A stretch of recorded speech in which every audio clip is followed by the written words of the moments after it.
Oral questions, questions orales. The Honourable Leader of the Opposition.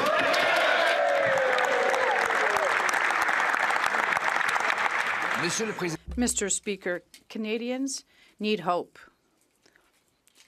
Hope for affordable groceries. Since this Prime Minister took office, he has promised to be judged by grocery store prices. Costs are rising twice as fast amongst the other G7 countries. And I asked the Prime Minister why. It's because of our weak dollar, he said. But he needs to protect it.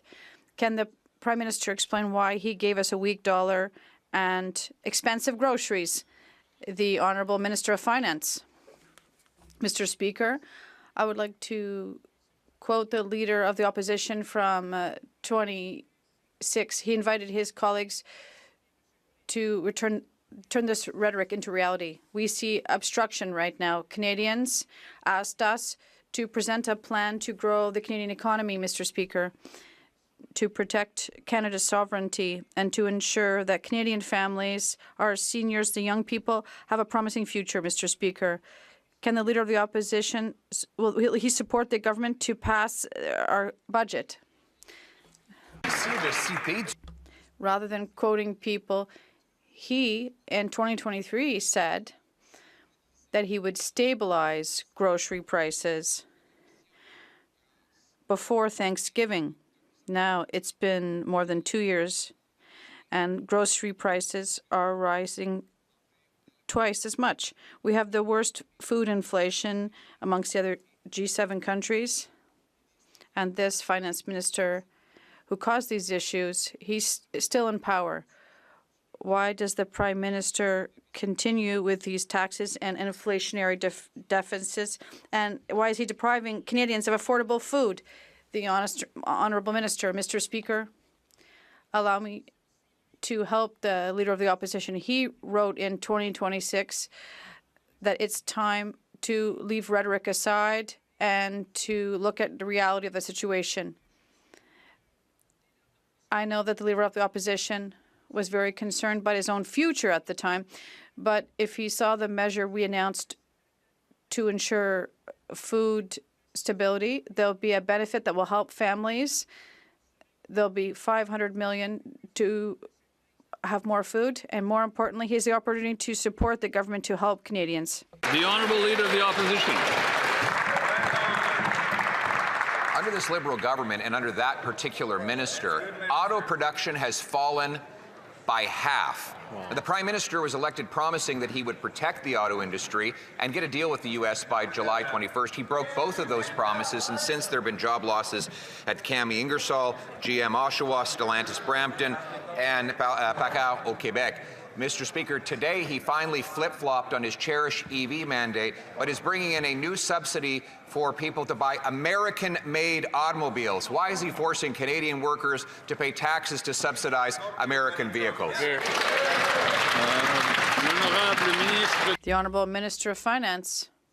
I know it's Thursday, but I have good news for the Leader of the Opposition.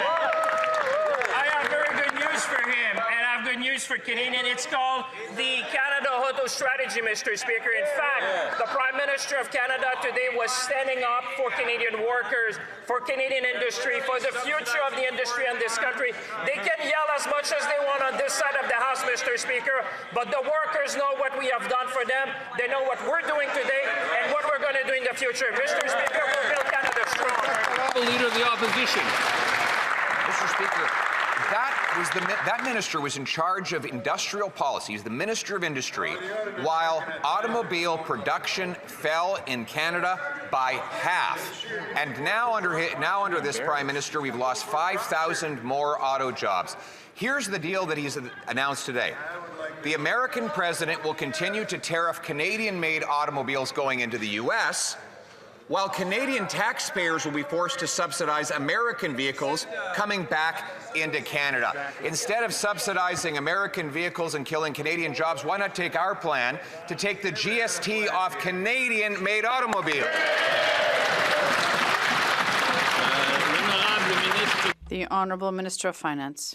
Mr. Speaker, I will tell him that under my watch, for the first time in Canadian history, we brought a European sure to invest in our country, Mr. Speaker. It's called Volkswagen. It's called St. Thomas. It's called the car of the future, Mr. Speaker. Volkswagen has invested a record amount in Canada, Mr. Speaker. They can yell as much as they want, but the people in St. Thomas know who did it. They know what we're doing today, and they know we're going to support our worker, our industry, and the auto sector in this country, Mr. Speaker. Let them continue to criticize. The Honourable Leader of the Opposition. Mr. Speaker, he's literally yelling for us to stop yelling. This is an example of the Liberal illusion. The Prime Minister has put in charge of finance the industry minister who's responsible for auto production in Canada falling by half. Wow. And the present collapse of auto production and jobs in our country. Now, the Prime Minister broke his promise to negotiate a deal with the U.S., and now he wants to subsidize U.S.-made vehicles. Why not take taxes off Canadian-made vehicles so that we can bring home jobs to our country? The Honourable Minister of Finance. Mr. Speaker, I don't need to speak loud because Canadians know what we did. If he wants to look at what we did under my watch, Mr. Speaker, let him talk about Windsor, Mr. Speaker, and about Nexstar. What we did, Mr. Speaker, is to see where the puck is going. That is truly Canadian. Making sure that we build the auto sector of today, but the auto sector of tomorrow, Mr. Speaker. We understood, and not even just Canadian, Bloomberg said that Canada would have the most complete supply chain when it comes to EV, Mr. Speaker. We are proud of our record. We are proud to invest in Canadian workers, and we'll build the industry of the future together. The Honourable Leader of the Opposition. Bloomberg just said that the economy in Canada is shrinking under that minister and this Prime Minister, but from failed economic Liberal policy to failed immigration Liberal policy, Liberals have unleashed an extortion crisis by allowing Bishnoi gangsters into our country without screening. Now, they are allowing them to stay here by even after they're convicted if they make a phony refugee claim. Conservatives moved a motion at committee to kick extortionists out of our country after they've been convicted. Liberals voted it down. Wow. Will they join with us, stop obstructing, pass an amendment to the law so that we can kick extortionists and fake refugee claimants out of Canada? The Honourable Minister of Justice. Mr. Speaker, when it comes to extortion, the Conservatives have been uniquely unhelpful in advancing the laws that police are telling us they need to combat extortion. I received a message this morning from Patrick Brown, the Mayor of Brampton, saying that the Peel Regional Police have asked him to pass along the message that the Strong Borders Act is necessary to provide lawful access to help law enforcement break up extortion rings. Mr. Speaker, for months they have obstructed measures that were going to make bail and sentencing tougher on extortionists. It's one thing to stand up and make noise in the House of Commons. It's another to get the laws adopted. Let's do the job Canadians demand. The Honourable Member for Berthier-Maskinangé. Mr. Speaker, some retirees have not received their old age pensions for 9 months. Civil servants warned the government last summer that this was due to Curam. But the Liberals didn't listen to the public servants. They gagged them. And the government's instructions to the civil servants was to absolutely not tell people that the delays or payment errors are because of Curam. Instead of attacking whistleblowers, why doesn't the government help retirees? The Honourable Minister. Thank you, Mr. Speaker. The department is doing everything it can to rapidly solve the issues. This includes enhancing training so that personnel is able to deal with requests faster. There are positive signs are showing that this training is paying off. Our bureau contacted the member across the way to see if they have any urgent cases, and I would ask them to contact me so we can respond. The Honourable Member for Berthier-Maskinangé. Mr. Speaker, there are seniors who are not receiving their old age pensions, and instead of helping them, the Liberals are trying to protect themselves. It's extremely worrisome because the same Curam system is experiencing problems with the payment of old age and also EI and the federal pension plan. By minimizing the problems instead of solving them, the Liberals are creating the perfect conditions for a storm that would make Phoenix look like a simple storm. When are they going to fix the problems instead of intimidating public servants? The Honourable Parliamentary Secretary. Our government is protecting seniors. We are offering dental care, enhanced OAS, and lodging for seniors. We're modernizing the digital and benefit system. And I would ask the member across the way to give me the names of these people, and we will help them. The Honourable Member for Shefford. Mr. Speaker, quite frankly, one wonders if the minister reads French language media, because if she did, she would stop downplaying the problems of retirees who are not receiving their old age pensions. And if so, they would know that civil servants have resorted to acting as whistleblowers because they're so fed up with being silenced instead of being helped. Enough is enough. There are errors in pensions because of the Curum software. All civil servants are saying so, and the Liberals seem to be putting more energy into covering up the problem rather than solving it. When are they going to take action? The Honourable Minister.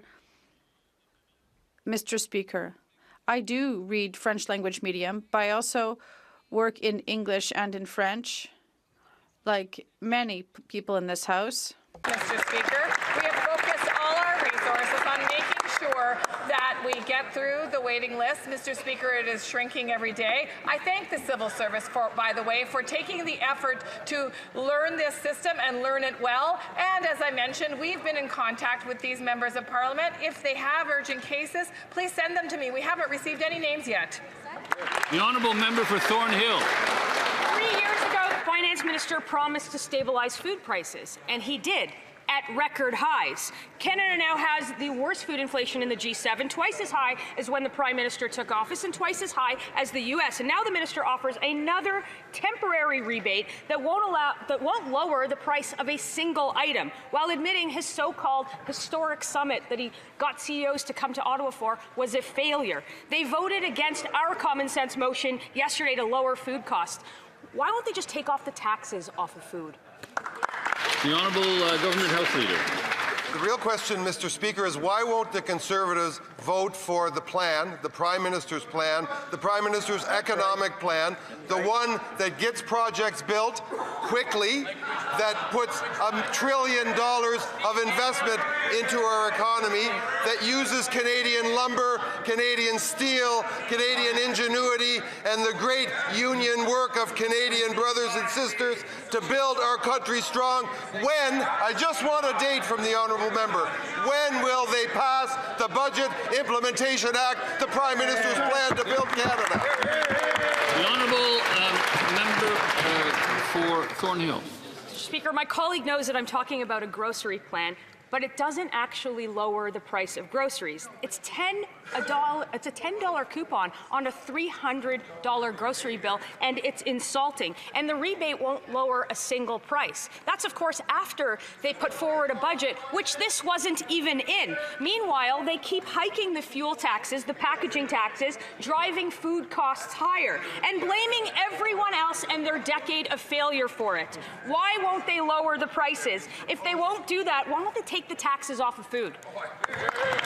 The Honourable Minister of Jobs and Families. Mr. Speaker, you know what's insulting to the constituents of Thornhill? When that member votes against the very things that they themselves are saying are useful. In fact, not just her constituents, but certainly the food banks in her riding would say that the announcement the Prime Minister made on the GST, on the essentials benefit, and on strengthening our food security, and on supporting food banks, and on supporting producers is exactly what we need to do for food security in this country. She needs to get on board and stop voting against the very constituents she represents.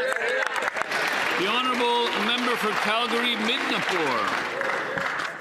The Prime Minister Minister is doing everything possible to ignore the reality that Canadians are facing in their daily lives. Food inflation in Canada is twice as high as it is in the United States, and the temporary measures that the Liberals are offering will not result in a single grocery price reduction. They had an opportunity to collaborate yesterday and pass our motion, which would have lowered prices at the grocery store, but they voted against it. Why is it that the Prime Minister's personal agenda always comes before the needs of everyday Canadians? Good question. The Honourable Secretary of State for Financial Institutions. Mr. Speaker, we have a Prime Minister with world-class business and economic experience. We've cut taxes for millions of Canadians, and just last week we announced a groceries and essentials benefit that will put up to $1,900 in the pockets of working families. The Conservative leader has never had a job in the economy. He continues to obstruct. He continues to talk rhetoric. It's time for that leader to get on board, help us build Canada strong. Thank you, Mr. Speaker. Member for Calgary-Midnapore. Well, this Prime Minister is traveling around the world and making big speeches, but what is he really achieving for Canadians? Food inflation is twice as high as when the Prime Minister took office, and Canada now leads the G7 in food inflation. The Prime Minister promised to be judged by the prices at the grocery store. Yesterday, Conservatives tried to help by presenting a real solution to lower grocery prices for Canadians, yet the Liberals voted against this common sense motion. So will the Prime Minister now eat his words because Canadians can't? Wow. The Honourable Government House Leader. Well, Mr. Speaker, what the Prime Minister is doing is creating investment in Canada, investment that has made it such that Canada created more jobs than the United States. Not more per capita, more jobs than the United States. This Prime Minister, I hope he keeps traveling and bringing home those jobs, Mr. Speaker. The Honourable Member for Abbotsford South Langley. Mr. Speaker, Canada leads the G7 in food inflation.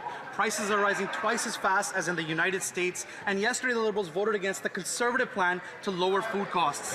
The industrial carbon tax is driving up costs for farm machinery, for fertilizers, and for food processors. When you tax the farmer, you tax every Canadian. When will the Liberals work with us to cut this unnecessary industrial carbon tax and the 17 cents a litre fuel standard tax that are driving up grocery prices? The Honourable Minister for Veterans Affairs. Mr. Speaker, my colleague from British Columbia is asking a question about something that's incredibly important to all Canadians. And you know what? This government has taken steps to address this. We are introducing the groceries and essentials benefit, which is going to put money in the pockets of families so that they can acquire the things that they need. A family of 4 will receive up to $1,890 this year and $1,400 for the next 4 years. We're taking action to support the families in BC.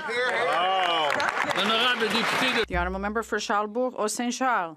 Mr. Speaker, we know that since the Liberals have come to power, grocery prices are up, the cost of living is up, and for a single-parent family, it's harder for them to pay for rent. Can the Prime Minister confirm that all the members of his cabinet agree with the idea of personally helping vulnerable people to have access to affordable housing? The Honourable Parliamentary Secretary. Mr. Speaker, it's important to take account of the needs of our constituents, and the strategy we're adopting is one that's based on giving back purchasing power to Canadians. And that's essentially what we're focusing on. For us, it's important. But in this strategy, there are food strategies. There are also job creation strategies. And we also need the cooperation from the opposition, not obstruction. Thank you. Just to specify, I won't be voting personally. Well, the Honourable Member for Charlebourg au Saint-Charles. Mr. Speaker, I think my colleague across the way did not hear the news, but in the Journal de Montréal this morning, we learned that a single-parent mother is being kicked out of her housing, and this member realize that she's showing a lack of empathy and morals. L'honorable leader du gouvernement La Chambre. Honorable Government House Leader, Mr. Speaker, I don't know if this has any relationship with anything to do with our government administration. The Honorable Member for Repentigny. Mr. Speaker, the Liberals should never have cancelled the incentives for the purchase of EVs. So it's good news that they're being reinstated for vehicles manufactured here or in countries with which we have free trade agreements like Europe. But the problem is that the federal government is blocking affordable EVs from Europe. Ottawa has decided that these cars, which are good for everyone else on the planet, are not good enough for Canada. Will the government offer people a choice by allowing European electric cars? Parliamentary Secretary to the Minister of Industry. Thank you, Mr. Speaker. On the contrary, we welcome these EVs because our rebate applies as part of the free trade agreement, including that with Europe. So our auto strategy includes a lot of incentives to attract people to increase our future in electric vehicles in Canada. That's exactly what our policy is doing. The Honourable Member for Repentigny.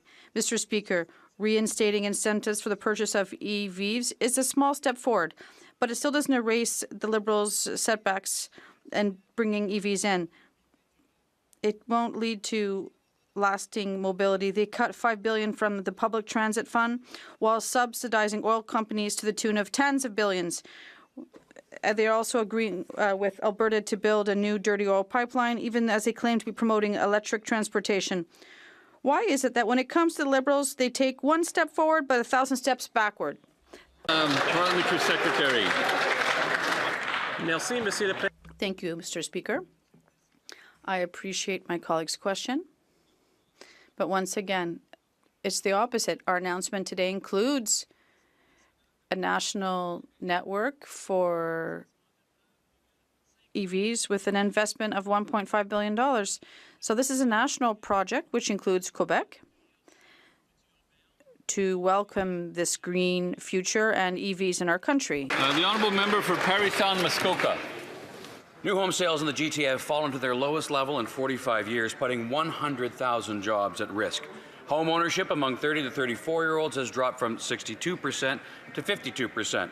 Young Canadians are losing hope. 93% of Gen Z and millennials are worried about housing, and nearly half of them are planning to leave their home communities. The Prime Minister promised to help Canadians buy their first home. So after nearly a decade, why are sales collapsing, builders laying off workers, and ownership is getting further and further out of reach? Good question. The Honourable Minister of Housing and Infrastructure. Thank you, Mr. Speaker. Well, it's a good day to be asking that question. We've introduced the Build Canada Homes Act this morning. Precisely, Mr. Speaker, to make sure that young Canadians have access to affordable housing going forward. We've dedicated $13 billion in the budget. We need the support of members in this House to pass that budget, to invest in young Canadians. We need the support. We don't need obstruction on the Build Canada Homes Act to make sure we have a lean, mean agency to deliver that funding to young Canadians. Thank you. The Honourable Member for Parry Sound Muskoka. Well, I guess we shouldn't be surprised that the minister is talking about his Build Canada Rentals project, but home ownership is what's collapsing. In 2020, 69% of starts were for ownership. Today, it's 49%. New home sales are down 45% in the GTA, and builders are laying off workers. So it's a very simple question to the minister. Do you really, truly believe that creating a fourth federal housing bureaucracy without reducing taxes or fees or all the approval delays will really make it easier for Canadians to buy their first home? Yes or no? The Honourable Minister for Housing and Infrastructure. Well, thank you, Mr. Speaker. I'm concerned that the member opposite doesn't care about renters. In my city, half of the population rents housing. And certainly we do not discriminate against those who choose to buy or rent. Many Canadians don't have a choice. That's why we have to make affordable housing options possible for all Canadians, make sure they have a safe home. We don't need any delays in this House to the budget or to the Build Canada Homes Act. We need to deliver affordable housing for Canadians. I hope the member will support us on our bill. Honourable member for Flamborough, Glanbrook, Brant North. Thank you, Mr. Speaker. A new report from the Missing Middle Initiative warns of a lost decade for home ownership. For every 100 new adults, there will be only 12 housing starts intended for ownership. Nearly half of young Canadians say they've considered leaving their city or province because of housing costs. Now the market is seizing up. New home sales in the GTA have hit a 45-year low, putting 100,000 jobs at risk. Builders are laying off workers and fear they may not survive. When will the Liberals adopt our plan to get their bureaucracy out of the way so young Canadians can buy? The Honourable Minister for Housing and Infrastructure. Thank you, Mr. Speaker. Well, it is critical that we build housing in the GTA that is affordable. We want to get the industry back building affordable housing for Canadians, certainly in the GTA, but across the country. We're seeing good housing starts in many cities across the country, but we're just getting started with affordability. And we need to deliver with members around this House on the Build Canada Homes Act. No obstruction. Let's get to building. Hear, hear, hear. The Honourable Member for Brampton West. Mr. Speaker, young Canadians are being locked out from home ownership. Home ownership is collapsing. For 30 to 34-year-olds, it fell from 60% to 52%. Supply is broken. For every 100 new adults, only 12 ownership homes are built. Sales are crashing, down 45% in the GTA, down 56% in Vancouver. Builders are laying off workers. 100,000 jobs are at risk. 93% of young Canadians are worried. When will the Liberals adopt our plans and get out of the way so young Canadians can buy their first home? The Honourable Secretary of State for Combating Crime. Mr. Speaker, we have good news for this House. Just today, we tabled the Build Canada Homes Act, and we are hopeful that the Conservatives will not obstruct this bill, as they've been doing with our budget that provides more affordability measures to Canadians so that they can have that dream of buying their first home, so that they can live in affordable housing. That is the dream of all Brantonians. That is what I hear from my constituents, and this Act will help us meet those goals, Mr. Speaker. The Honourable Member for Red Deer. Mr. Speaker, the Liberal housing crisis is hitting communities of every size. The City of Red Deer has been asking for a meeting with the Housing Minister for months to address their housing concerns. And despite writing to him 4 times, it seems like Red Deer is too small for the Minister to care to respond. I sure hope Red Deer isn't being ignored because it doesn't deliver Liberal votes like Toronto and Vancouver. Will the Minister finally agree to sit down with the City of Red Deer and listen to their issues and admit that mid-sized cities are facing a housing crisis too? The Honourable Minister of Emergency Management and Community Resilience. Mr. Speaker, once again, Conservatives in Ottawa are out of step with Conservatives in Alberta. Alberta's Minister of Social Services has praised the pace of housing delivery, saying we're getting shovels in the ground and roofs over the head of Albertans. Thousands more low-income Albertans will have a safe, durable house, affordable house that they can count on. Federal Conservatives say they want to work with us, but they can't even work with their own Conservative colleagues on delivering housing for Albertans. The Honourable Member for Mississauga East, Cooksville. Mr. Speaker, the auto sector is facing the biggest challenge in a generation. Unjustified and unjustifiable tariffs from the United States on our auto sector is leaving our auto workers under a cloud of uncertainty. Our government stands behind our auto sector, behind our communities, and the workers that are facing these new realities head-on.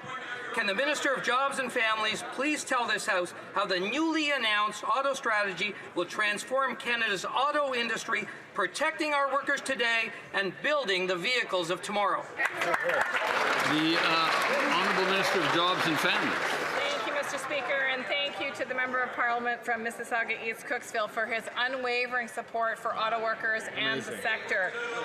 Canada's auto workers and workers are the backbone of our economy, and when our auto sector workers come under attack, our government stands with them and protects them.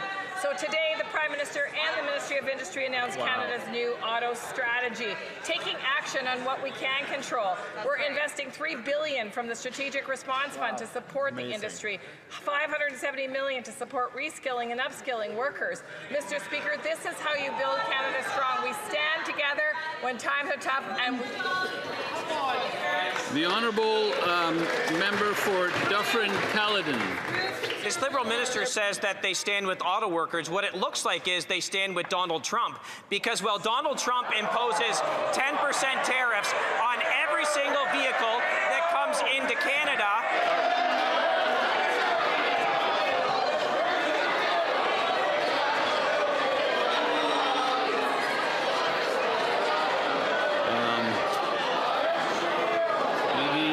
the member may start over. The member may start over.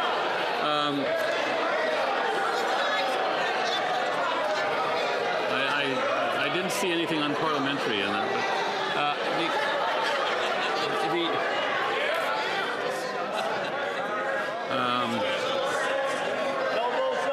The honourable member for Dufferin-Caledon. the Liberal minister just said that they stand with auto workers, but it sure looks like they stand with Donald Trump. Let me explain. While Donald Trump imposes 10% tariffs on every single vehicle that comes into Canada, these Liberals have passed an EV mandate that is actually going to give Canadian taxpayer dollars in the form of subsidies to American-made EVs. You actually can't make this up. Less than 5% of Canadian vehicles will qualify for this EV subsidy. Why are they contributing to Donald Trump's Buy American instead of preserving jobs in Canada?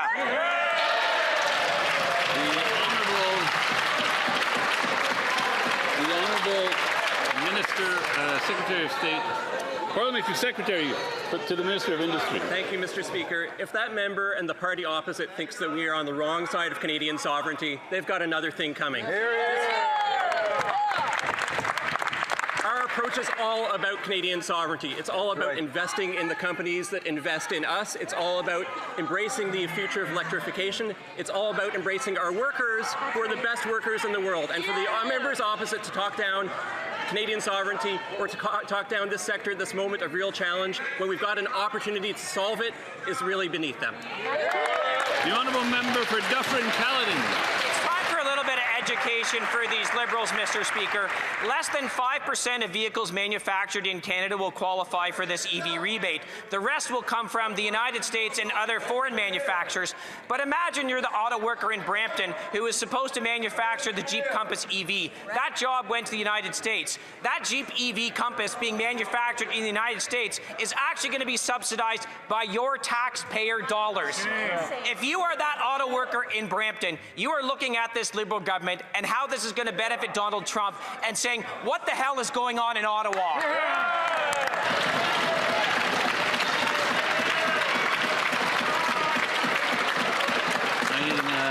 We just have to watch our language a little bit, though. We just have to watch our language. The Honourable Parliamentary Secretary of the Minister of Industry. Thank you, Mr. Speaker. Well, I'll tell you what the Canadian Vehicle Manufacturers Association has to say about today's announcement. We welcome the government's automotive strategy announced today. Funding to support renewed purchase incentives and a robust charging infrastructure strategy will help continue to drive EV adoption, and CVMA members are well positioned to support the shift to electrification through diverse product offerings. That sounds like Canadian sovereignty to me, Mr. Speaker. Honourable member for Northumberland Park. Mr. Speaker, in 2014, under the then Conservative government, the New York Times declared that Canada's middle class was the richest in the world.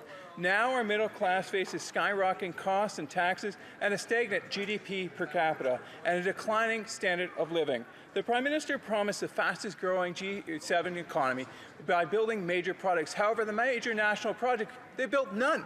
And they continue to build none. The time to act is now. When will they collaborate with Conservatives and finally bring prosperity back to our great land? The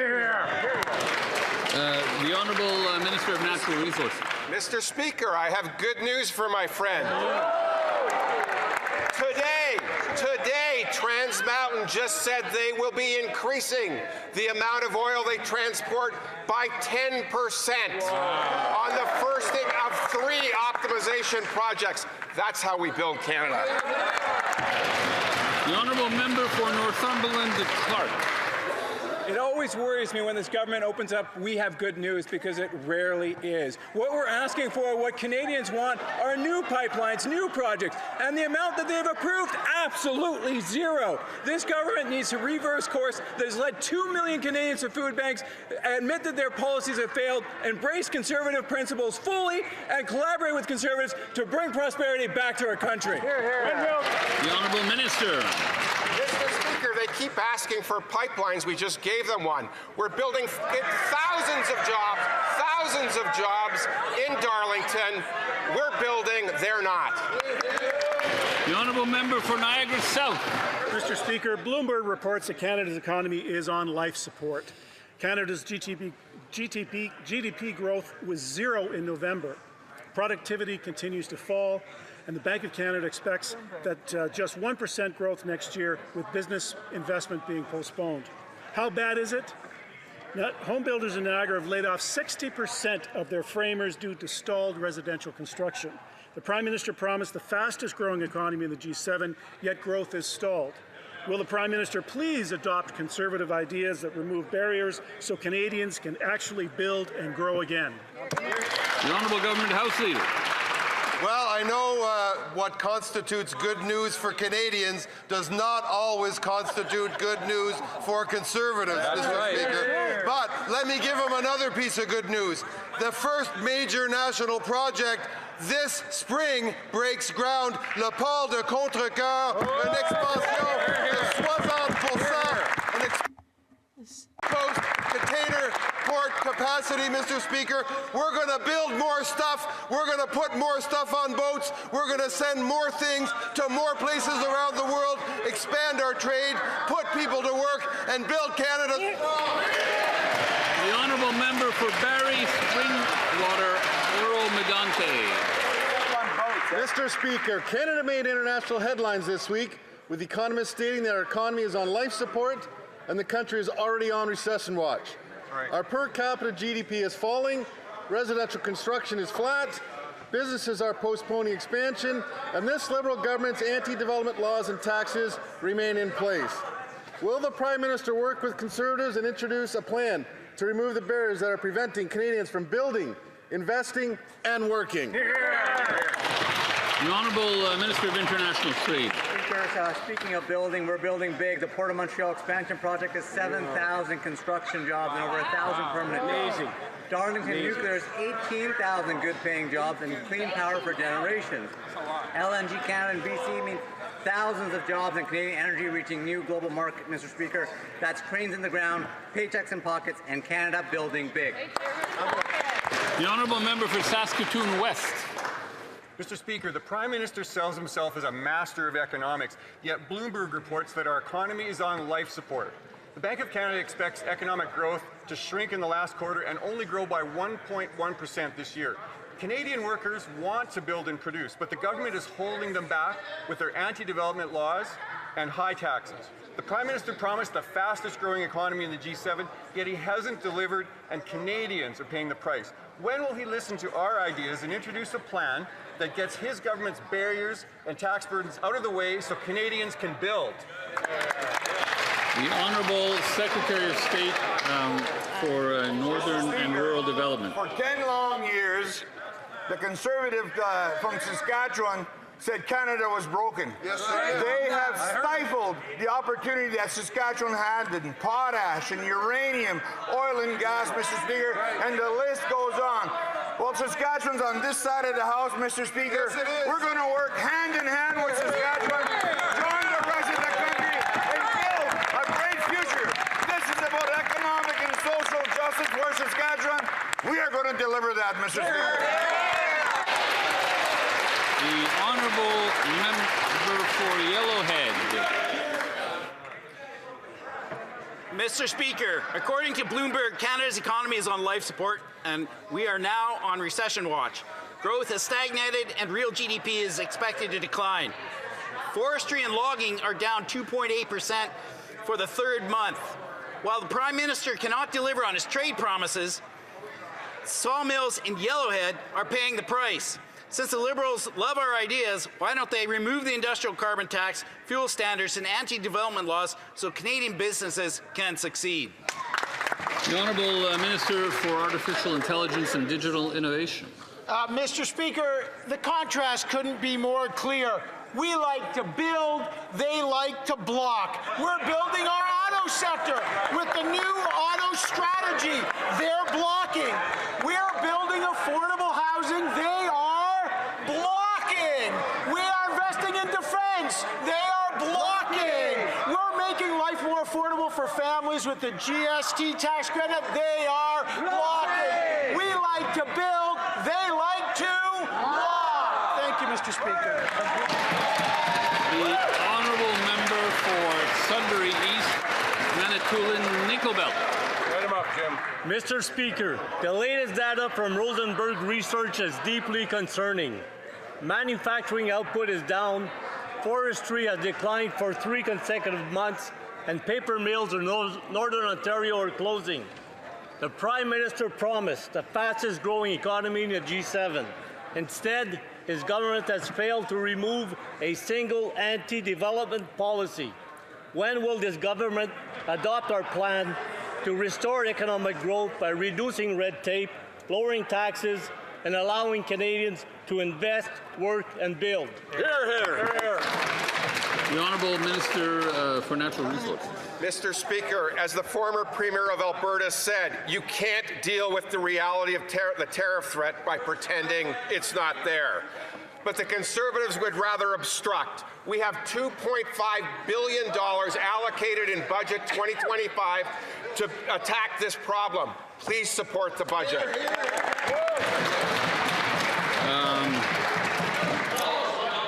The Honourable Member for Hamilton Mountain. Speaker, we recently hit 100 days since Build Canada Homes was launched, and we're already seeing real momentum on the ground. Wow. Projects are moving faster, partnerships are coming together, and communities are seeing concrete progress on affordable housing. Would the Minister for Housing and Infrastructure please update this House on all we've accomplished and what more there is to come? What a great Honourable Minister of Housing and Infrastructure. Thank you, Mr. Speaker. A big thanks to the member for the question and her great work. We have got right to work with Build Canada Homes, Mr. Speaker. Since the launch, we've been signing major partnerships with provinces and cities. We have 6 major development sites on federal lands. We are delivering over 7,500 homes with over tens of thousands more in the pipeline right now, Mr. Speaker, with the Build Canada Homes Act, which is introduced this morning, which we expect the support of this House on.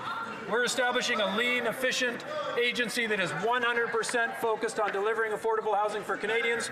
We ask for your support. The Honourable Member for Richmond North Vaska. Thank you, Mr. Speaker. Once again, we are seeing another Liberal IT fiasco. This system to administer old-age security has gone from costing $1.75 billion to $6.5 billion. And even worse, 93% of civil servants are giving it a failing grade. Employees are being ordered to not criticize the software when they talk to the public. Mr. Speaker, how could this fiasco happen? What is the minister going to do about this software? Did the minister sign off on this irresponsible spending? 60-year-old system is not an easy task, and I want to start by thanking the employees at ESDC who are working so hard to make sure that seniors get their benefits on time and in accuracy. And in fact, Mr. Speaker, that's exactly what's happened. 98% of the cases are through, and I will say that we are working diligently on remaining outstanding cases where people have not yet received their benefits who have signed up to do so. If that member opposite has an urgent case, or any member of Parliament has an urgent case, we can accelerate those cases in situations where people are in dire need. Please contact my office. The Honourable Member for Richmond North Vaska. Mr. Speaker, departmental employees are telling us it's not working. Our seniors built our country and paid taxes their whole lives. And now some of them are waiting up to 8 months to get their money. I'll give you a concrete case. Mr. Martial Lavoie, in my writing, he's still waiting for his check. He actually delayed his retirement because at the time there was a labor shortage. So he kept working, and now that he's finally trying to retire, he can't get his money. Mr. Speaker, what would the minister say to Mr. Lavoie? He's listening right now. We are happy to help any senior that finds themselves in dire needs. And as I said, we are making progress. This is a very small percentage of the over 7 million Canadians who have been successfully transferred to the CURM system. This system, Mr. Speaker, brings us into the modern age, what Canadians want. In fact, seniors can now apply online and have a fully automated process to get their benefits started. In these cases where things have been done in the old way with paper forms, often there is missing information. There may be other challenges. We have put additional resources to ensuring we get through those cases, and we can help members just like Mr. Lavoie. L'honorable député de Lévis. The honourable member for Lévis-Lobinière. Mr. Speaker, not only is this government stealing land from farmers, it is also closing agri-foods research centres, such as the Sainte-Foy Centre in the riding of the member for Louis-Hébert, which is one of the 7 agri-foods research centres that the Liberals are arbitrarily closing. Canadian science and innovation is built in these centres, which help us be more productive. How can the Prime Minister justify his decision to prioritise consultants and foreign projects rather than our homegrown expertise that feeds Canadians? The Honourable Minister of Agriculture and Agri-Food. Thank you, Mr. Speaker. It warms my heart that the Conservatives are now concerned about science and research. Yeah, exactly. I'm happy to reassure them that the federal government will continue the largest agriculture researcher in this country. In fact, just last month, Mr. Speaker, we invested $9.7 million with the government of Saskatchewan in science and research. We're not going anywhere. We still have 17 centres across the country. We're going to work with our stakeholders. We're going to work with academia, and we're going to make research better than it ever has been. Thank you, Mr. Speaker. Member for Nunavut. In Rankin Inlet, the NDP caucus heard from one Inuk who shared that he has waited for 11 years for a house. There are 17 people in his 2-bedroom unit. His story is all too common in Nunavut. The government is acting on what I've told them. Nunavut will receive 50 more homes added to the 700 originally promised in the budget. This is a good start. Will the minister keep working with Nunavut to address the worst housing crisis in Canada? You're here. The Honourable Minister for Housing and Infrastructure. Thank you, Mr. Speaker, and I thank the member for her question. I'm very excited to share that the Government of Canada, the Government of Nunavut, and Nunavut Tungavik Incorporated reached an agreement to deliver up to 750 homes in the territory there. Right. Build Canada Homes will lead this work using innovative factory-built components to get homes ready faster. We're prioritizing Canadian materials, we're supporting Inuit-owned businesses, and creating lots of job opportunities and training opportunities. This partnership will make a real difference on the ground. I thank her for her leadership and helping bring more homes to Nunavut that are much-needed affordable homes, and I encourage all... The Honourable Member for North Island, Powell River. Good news, Mr. Speaker. Canada's energy regulator has rejected Brookfield's plans to send Canadian hydroelectricity to the United States with almost no benefit to the people who live here, and has instead recommended a full licensing process and review. But the final decision still rests with the Minister of Natural Resources. So will that minister commit to accepting the energy regulator's recommendations and ensuring that Canada's national interests always come first? Hear, hear. The Honourable Minister of Natural Resources. Let me reassure the member across the aisle that our government is working closely with the government of British Columbia to build an affordable, reliable and clean electricity grid that meets the significant surge in demand we are expecting in the years to come. As the member opposite said, this matter is currently before the Commission of the Canadian Energy Regulator, which makes its decisions independent of the federal government in the best interests of Canada's ability to meet its domestic energy needs. The honourable member for Nunavut. The state of emergency in Cross Lake Pimicikamak is now over 40 days long. The Army came, made recommendations, and left. And where is the federal government? Still brainstorming solutions. Meanwhile, evacuees remain stranded in cities without adequate supports.